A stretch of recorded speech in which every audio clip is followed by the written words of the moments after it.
진리를 알지니 진리가 너희를 자유롭게 하리라. 예수님의 말씀입니다. 많은 분들이 좋아하는 말씀, 심지어 예수 안 믿는 사람들도 좋아하는 분들 많습니다.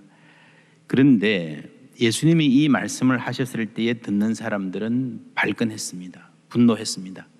자유롭게 하리라는 말 때문이었습니다. 이런 반응을 우리는 이해하기 힘듭니다. 그러나 성경 시대의 사람들에게 자유인의 반대는 노예였습니다. 노예는 그냥 낮은 사람이 아니라 인간이 아니었습니다. 인간 취급을 하지 않았습니다. 너희를 자유롭게 해주겠다라는 말을 진지하게 들으면 너희들은 노예다라는 말로 들릴 수밖에 없었습니다. 분노하는 것 당연했습니다. 특별히 그들은 로마의 지배하에 살았기 때문에 더 자격지심이 있었습니다. 우리는 아브라함의 자손이다. 남의 노예가 된 적이 없다. 그런데 왜 우리에게 자유를 주겠다는 망언을 하느냐? 우리를 모욕하지 말라. 예수님 대답하십니다. 죄를 범하는 자마다 죄의 노예다. 바울이 로마서에서 하는 말과 같습니다. 모든 사람은 죄 아래 있다. 죄의 권세 아래서 노예로 살아가고 있다는 말입니다.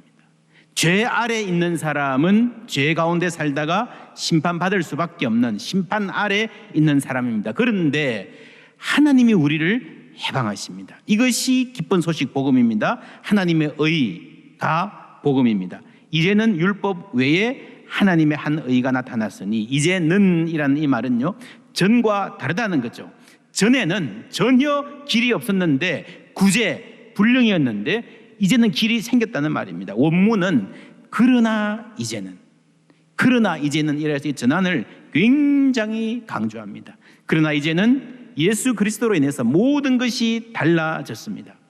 이제는 율법 외에 하나님의 한 의가 나타났으니 율법과 선지자들에게 증거를 받은 것이라. 여러분, 이 두 말에 긴장이 보이십니까? 율법 밖에, 율법과 상관없는 듯한 어떤 의인데, 그러나 그것이 율법의 선지자들의 구약 성경의 증거를 받은 것이라는 겁니다. 이전에 몰랐던 새로운 방법이지만 사실은 오래전 예전부터 준비되고 예언되고 구약에서부터 기다리던 그 구원, 선지자들이 예언하고 고대하던 그 구원이 마침내 나타난 것이 하나님의 의다라는 겁니다. 왜 율법 외에인가? 율법을 통한 구원은 이스라엘의 특권과 연결됩니다. 지난주에 그랬죠. 율법 아래에 있다는 이 사실이 죄 아래에 있다는 것을 타개하지 못했다. 우리는 율법을 신실하게 지키는 백성이에요. 죄인인 저 이방 권력들, 저 악한 사람들이 우리를 압제하고 있는 게 문제예요. 그래서 우리를 구원해 주세요, 호산나, 지금 구원하소서 할 때에 그게 무슨 말이었는가 하면은 저 나쁜 놈들에게서 우리를 구원해 주세요라고 부르짖었던 것입니다. 그런데 하나님께서 예수님을 보내서 주시려고 하는 구원은 좀 달랐습니다. 아들을 낳으리니 이름을 예수라 하라.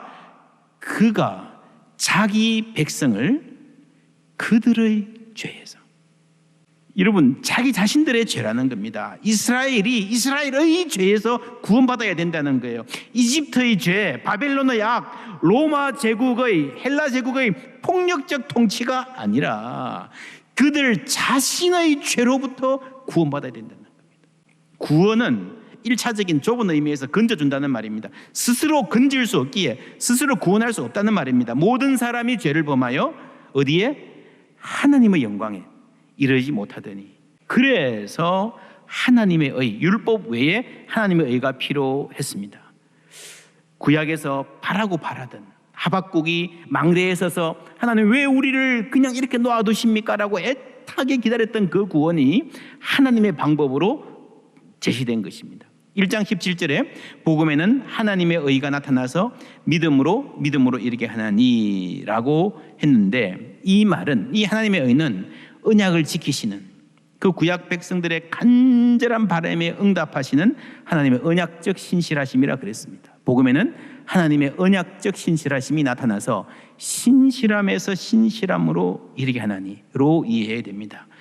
여러분, 앞에 신실함은요, 하나님의 신실함이에요. 뒤에 신실함은 우리의 신실함입니다. 우리가 믿음이 믿습니다라는 그 한마디로 그냥 천국행 티켓을 확보해 놓고 그 다음에 어차피 천국 갈 거니까 마음대로 살아도 된다, 그게 아니라 믿습니다라는 그 믿음에서요, 내가 실제로 하나님처럼 신실한 사람이 되어가는까지 포괄한다는 겁니다. 그 믿습니다 하는 그 믿음을 이야기할 때 자주 등장하는 말이 이신칭의라는 말입니다. 칭의는 의롭다 하신다, 의롭게 하신다라는 말인데 영어로 justify라고 번역합니다. 근데 본래 의라는 말은요, 헬라어로 dikaiosine, righteousness라고요. 의롭게 하다라는 말은 dikaio, justify, 똑같은 말입니다. 똑같은 말인데 이게 문제가 있어요. dikaios라는 말이 안에 들어가 있는데 영어로 righteousness, right라는 말이 본래 맞는 개념인데 여기에 해당하는 동사가 없어요. 영어, 독일어, 프랑스어 마찬가지입니다. 그래서 완전히 다른 단어 justify를 가지고 와서 표현을 하다 보니까 개념이 조금 어긋났습니다. 하나님 우리를 의롭게 하신다는 말은 바르게 하신다, justify가 아니고 바르게 하신다로 이해해야 된다는 겁니다. 어긋나 있는 것을 바로 맞추는, 본래대로 바로 맞춰서 정렬하는 것, 바로 잡는 것, 그것을 rectify라고 그럽니다. 그게 디카이오예요. 바르게 한다. 하나님이 우리를 바르게 하시는데 뭘 바르게 하는가? 네 가지로 말씀드립니다. 첫째는 관계를 바르게 합니다. 이게 출발입니다. 하나님과의 우리와의 관계 회복.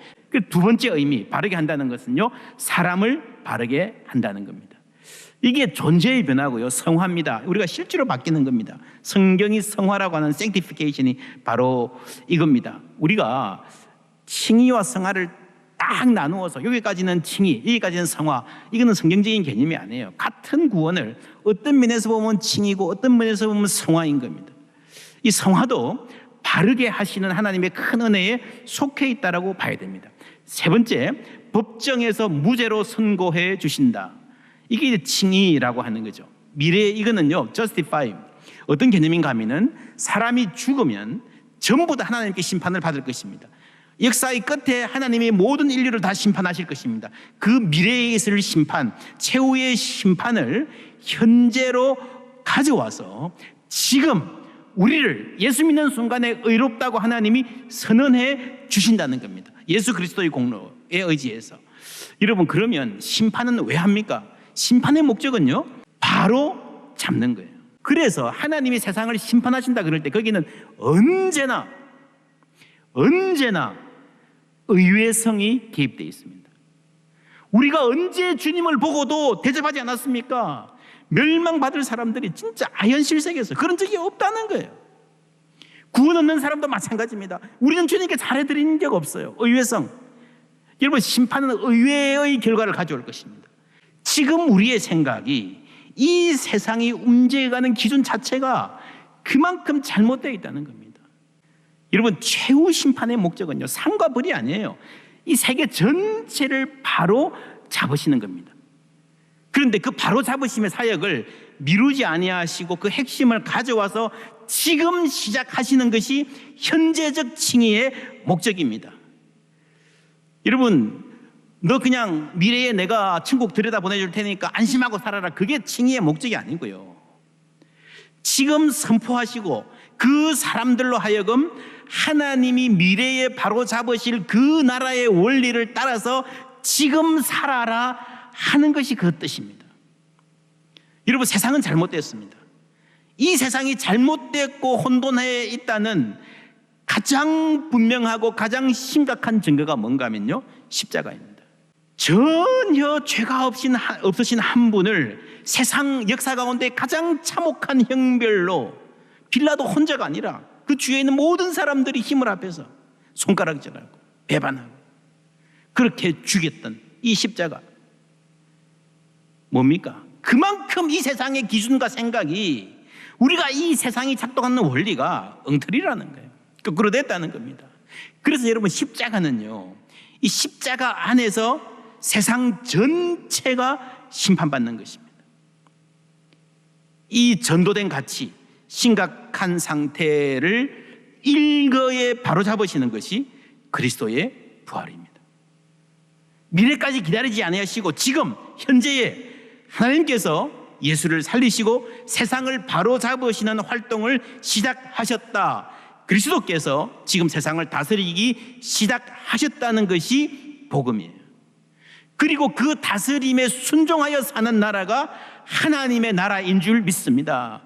그래서 예수 믿고 하나님께 순종하고 살면요, 하나님 나라가 우리 가운데 임하고 이미 우리가 하나님 나라의 삶을 살아가는 겁니다. 그래서 바르게 함은 마지막으로 세상 전체를 바르게 하시는 사역에 참여하게 하십니다. 다시 정리하면 바르게 한다는 건 첫 번째 뭡니까? 관계를 바르게 하고, 두 번째 사람을 바르게 하고, 세 번째 법정에서 무죄로 선고해 주시고, 네 번째 세상 전체를 바르게 하시는 하나님의 사역에 참여하게 하는 하나님 나라의 복음입니다.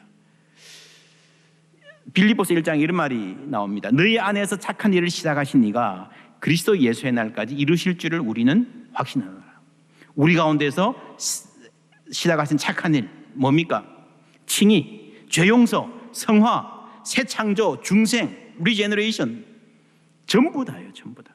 이 전부 다를 하나님이 시작하셨고, 하나님이 지금 해나가고 계시고, 하나님께서 주도적으로 완성하실 것이라는 말입니다. 그런데 이 많은 작업들을 전체로 하나로 묶어서 딱 한 단어, 착한 일이라고 표현해도 아무 문제가 없다는 것에 우리가 주의해야 됩니다. 칭의, 하나님이 의롭다 하신다, 바르게 함도요, 처음부터 시작해서 끝까지 가는 거고요. 성화도 예수 믿는 그 순간 처음부터 시작해서 끝까지 가는 겁니다. 모두가 바르게 하시는 하나님의 일에 속해 있는 겁니다.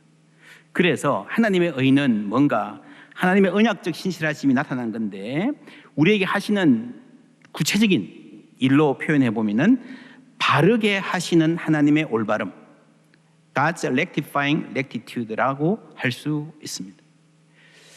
이 일을, 하나님이 일을 어떻게 하시나를 설명하는 단어가 세 가지가 있습니다. 24절에 보면요, 그리스도 예수 안에 있는 첫 번째 속량으로 말미암아, 두 번째 하나님의 뭐로요? 은혜로, 세 번째 값없이 의롭다 하심을 얻은 자 되었느니라. 세 가지입니다. 첫 번째 뭐예요? 속량으로, 두 번째 은혜로, 세 번째 값없이입니다. 셋 다가 조금씩 다르지만 동일한 아주 중요한 핵심을 공유하고 있습니다. 속량은요, redeem, 대신 지불해 준다는 거예요. 대신 지불해 준다. 내 죄를 아예 없는 것으로 해준다. 그것을 누가 대신 지불한다, redeem 한다. 그게 속량인데, 그렇다면 그게 여러분 얼마나 엄청날까요? 은혜로라는 말은 선물로라는 말입니다. 값없이라는 말이 무슨 말인지 우리가 다 잘 알고 있습니다. 우리는 행위가 아닌 믿음으로 구원받는다, 행위가 아닌 믿음이다 라고 하는 말을 우리가 어떻게 이해하는가? 제가 한 예를 들어 설명해 볼게요. 이게 맞는지 틀린지 보세요. 자, 여기 자판기가 있어요. 옛날에는 여기에 행위를 넣으면 구원이 나온다 그랬습니다. 근데 행위가 모자라, 아무도 구원받을 사람이 없어. 하나님이 말합니다. 오케이, 지금부터 게임의 룰을 바꾼다. 이제부터는 믿음을 넣으면 구원이 나오는 걸로 바꿀게. 열심히 믿어. 그럼 구원 줄게. 라고 하는 설명이 맞아요, 틀려요? 틀립니다. 믿음으로 구원 얻는다는 말은요, 은혜로 값없이 구원 얻는다는 말입니다. 내가 믿음을 넣으니 행위가 나왔다는 게 아니라, 내가 아무것도 안 넣었는데 하나님이 구원을 주셨다는 거예요. 그러니까 믿음은 뭔가, 나는 한 일이 없는데, 나는 아무것도 안 했는데, 나는 기여한 바가 없는데 하나님이 나를 사랑해 주셨고, 나를 위해서 아들을 십자가에 못 박으셨고 나를 구원해 주셨어요. 나는 그 사랑을 받아들이기만 하면 됩니다. 믿음은 다른 게 아니고요, 믿음은 하나님의 그 사랑, 십자가의 그 사랑을 받아들이는 게 믿음이에요. 내가 할 일은 없어요. 나는 내 구원을 위해서 전혀 아무것도, 어떤 값도 지불하지 않았습니다. 예수님 요한복음에 보시면 십자가 상에서 맨 마지막에 하신 말이 다 이루었다, paid in full, 다 지불했다라는 말입니다. 27절 바울은 이렇게 말합니다. 그런즉 자랑할 때가 어디냐? 있을 수가 없느니라. 무슨 법으로냐? 행위로냐? 아니라 오직 믿음의 법이로니라. 내가 구원을 받는데, 내가 믿음을 넣어서 구원을 받았으면 자랑할 수 있죠. 조금이라도 보태었으면 자랑할 수 있죠. 근데 자랑할 데가 없다라는 거예요. 내가 착하게 살았으면, 그래서 구원받았으면 자랑할 수가 있죠. 내가 법을 잘 지켜서 흠이 없어서 자유함을 얻었다면 자랑할 데가 있죠. 여러분 기억나십니까? 자랑이 있으면 가짜다. 정말 내가 하나님의 사람인지, 내가 하나님의 은혜와 구원을 잘 이해하고 있는지 아는 방법은 하나뿐입니다. 자랑이 있는가. 그래서 우리는 천국 갈 때까지 주여 나는 죄인입니다, 하나님께서 의인으로 인정해 주셨지만 나 스스로는 여전히 죄인입니다, 그래야 됩니다. 우리는 자랑할 수가 없어요. 22절에 곧 예수 그리스도를 믿음으로 말미암아 모든 믿는 자에게 미치는 하나님의 의인이 차별이 없느니라. 예수 그리스도를 믿음으로 말미암아라는 이 구절을 옛날 성경 킹 제임스 버전에는 예수 그리스도의 신실하심으로 이렇게 번역했습니다. 이를 예수님이나 하나님에게 페이스가 갖다 붙으면요, 신실하심으로 번역하는 게 맞습니다. NIV나 요즘에 많은 성경들은 예수 그리스도를 믿는 우리의 믿음이죠, 예수 그리스도의 신실함이 아니라, 이렇게 번역 둘 다 가능한데 좀 더 가능성이 많은 것은 전자입니다. 예수 그리스도의 신실하심. 원어가 그렇고 최근에는 학자들이, 성서학자들이 예수 그리스도의 신실하심으로를 지지한 학자들이 점점 늘어가고 있습니다. 그럼 우리의 믿음은 필요 없는가? 다시 보면요, 곧 예수 그리스도를 믿음으로 말미암아 누구에게? 모든 믿는 자에게 미치는 하나님의 의인이. 예수님의 신실함이 있지만 믿어야 되는 거예요. 차별이 없지만 믿어야 되는 거예요. 22절 다시 번역하면 이렇습니다. 하나님의 의는 예수 그리스도의 신실함을 통하여 오는 것이며 모든 믿는 사람들을 위한 것입니다. 여기에는 어떤 차별도 없습니다. 이방인도 믿으면 구원받고 유대인도 믿지 않으면 구원받지 못합니다. 어떤 차별도 없습니다. 25절 하나님은 예수를 속죄 제물로 전면에 내세우셨습니다. 예수는 피를 흘리는 신실함으로 그 사명을 감당했습니다. 여러분 예수님의 신실함은요, 두 가지 의미가 있습니다. 첫째로 예수님은 하나님이시기 때문에 그 백성들을 위하여 구원의 대가를 지불하시는, 그 백성들은 신실하지 못했지만 하나님은 잊지 않고 약속을 지키신, 그 약속을 지키신 행위가 하나님의 의, 신실하심, 십자가잖아요. 그래서 예수님의 십자가는 무엇보다도 하나님의 신실하심을 우리에게 보여줍니다. 두 번째로 로마서 5장에 보면요, 아담의 불순종과 그리스도의 순종이 대조됩니다. 그리스도의 신실한 순종. 그래서 아담의 불순종으로 죄가 세상에 들어왔는데 그리스도의 순종으로 구원이, 의가 세상에 들어왔습니다. 우리도 그리스도를 따라서 신실한 사람이 되어가도록 만들어 가시는 능력, 그 모범입니다. 양면의 의미가 있습니다. 그래서 그리스도의 십자가는 하나님의 신실하심이 계시되는 자리이며 우리의 신실함이 출발하는 자리입니다.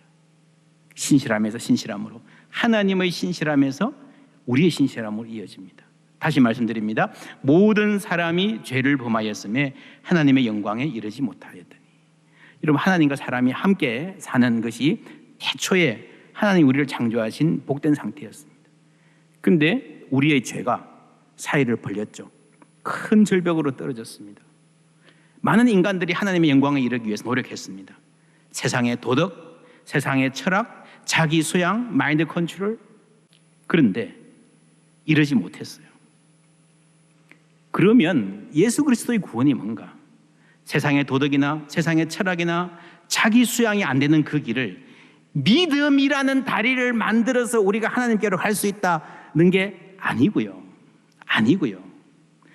내가 갈 수 없으니 하나님께서 우리에게 오셨다는 게 그게 복음입니다. 그 사실을 받아들이는 게 믿음이에요. 내가 믿음이란 날개를 달면 훨훨 날아서 저 멀리 하나님의 영광에 이를 것이다. 여러분 그게 아니에요. 내 믿음이라는 것 자체도 여러분 왔다 갔다 하잖아요. 여러분 경험하지 않으셨습니까? 내 믿음이라는 것 자체가 때로는 정말 대단히 믿는 것 같다가 때로는 여러분 시들해지잖아요. 내가 믿음이 있는가 없는가 여러분 그럴 때도 있지 않습니까? 내 믿음이 아니라 하나님의 신실하심을 우리가 의지해야 되는 거예요. 구원은 하나님 우리에게 오시는 거예요. 그 믿음은 단순히 하나님이 우리를 위하여 우리에게 오셨음을 믿고 받아들이는 거예요. 그 품에 그냥 안기는 거예요. 그래서 예수 믿는 것은요, 단순히 천국 티켓을 따고 나 혼자 살다가 알아서 천국 들어간다, 그때 가면 예수 이름 붙잡고 들어갈 수 있을 거야, 그게 아니고 예수 믿는 그 순간부터 주님과 함께 인생길을 걸어가는 것인 줄 믿습니다. 로마서 6장 4절에 그러므로 우리가 그의 죽으심과 합하여, 함께죠, 합했어요. 세례를 받음으로 그와 함께 장사되었나니 이는 아버지의 영광으로 말미암아 그리스도를 죽은 자 가운데 살리신과 같이 우리도 또한 새 생명 가운데서 행하게 하려 하심이라. 이거는 단순히 우리가 착하게 산다는 말이 아니고요, 그리스도와 함께 죽고 함께 살며 이제는 그리스도와 함께 인생길을 행한다는 말이에요. 행한다는 말이 무슨 말이에요? 첫째로 걷는다는 말이죠. 예수님과 함께 보조를 맞춰서 걷는다는 말이에요. 두 번째로 예수님처럼 행동한다는 말이죠. 세 번째로는 그러면서 예수님을 닮아가는 거예요. 그래서 신실함에서 신실함으로, 하나님의 신실함에서 우리의 신실함으로 이어지는 겁니다. 여러분, 성경의 구원은, 기독교의 오랜 교리, 예수님은 우리라고 하는, 여러분, 이 우리라고 하는 이 원, 이 세상 전체, 세상의 도덕이든 철학이든 선행이든 전부 다 끌어모아도요, 우리가 스스로 구원을 할 수 없기 때문에 우리 밖에서 누가 구원을 해줘야 돼요. 우리 밖에 있는 어떤 존재인데 우리에게 관심이 있어야 돼요.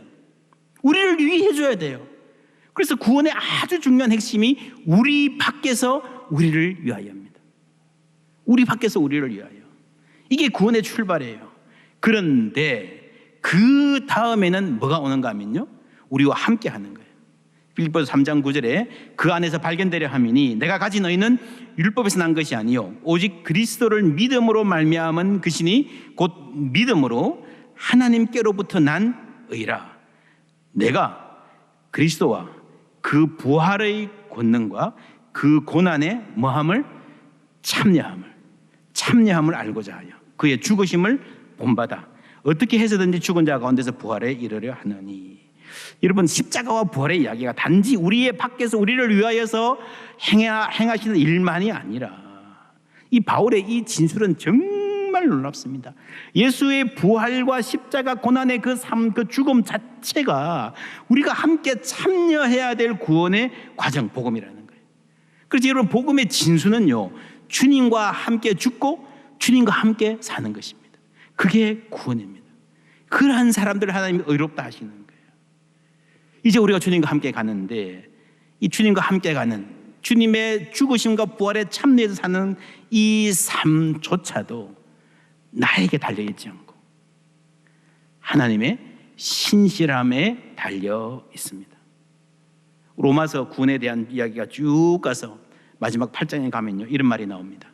누가 우리를 그리스도의 사랑에서 끊으리요.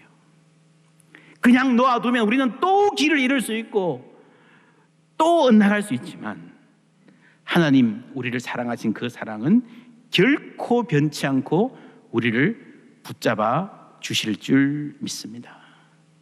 하늘의 어떤 권세도, 어떤 세력도, 사망도, 핍박도, 세상의 손가락질도 문제가 되지 않습니다. 나를 위하여 자기 몸을 버리신 그리스도, 그 사랑이 오늘도 우리를 붙들고 계시기 때문입니다. 우리 예수님 꺼져가는 등불도 끄지 아니하시고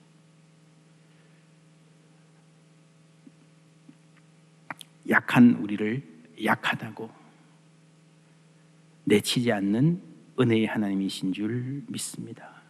우리와 함께 가시는 주님 의지하고 우리도 그리스도의 부활과 고난에 참여해서 하나님의 그 의를 이루며 세상을 바르게 하시는 하나님의 사역 동참하며 가는 우리 모두 되기를 주님의 이름으로 축원합니다.